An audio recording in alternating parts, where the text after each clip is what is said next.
BJP బహిరంగ సభలో ప్రధానమంత్రి ప్రసంగంపై ఎమ్మెల్సీ కోదండరాం తీవ్ర విమర్శలు చేశారు. ఆ ప్రసంగం మన్ కీ బాత్ తరహాలో ఉందని ఎద్దేవా చేశారు. జనగణనలో కులగణన, బీసీలకు 42% రిజర్వేషన్లపై ప్రధాని స్పష్టమైన ప్రకటన చేస్తారని ఆశించామన్నారు. కానీ కీలక అంశాలపై మాట్లాడకుండా బంగారం, పెట్రోల్, డీజిల్పై సూచనలు మాత్రమే చేశారని విమర్శించారు.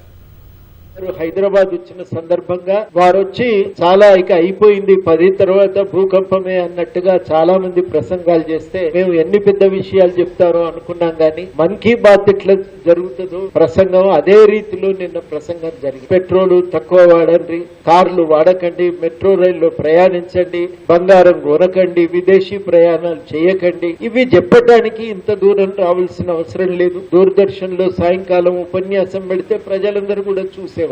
తెలంగాణ ప్రజలు తీవ్రమైన అసంతృప్తికి గురైనరు. తెలంగాణకి ఇచ్చిన హామీలు, విభజన హామీలు అమలు కాలేదు. ఇవన్నింటిపైన ఒక స్పష్టత వస్తుంది అనుకున్నాం. తెలంగాణ అభివృద్ధి విషయంలో, తెలంగాణ సమాజం యొక్క వికాసం విషయంలో ఒక స్పష్టత ఇస్తారనుకున్నాం. కానీ అట్లాంటివి ఏమీ చేయలేదు.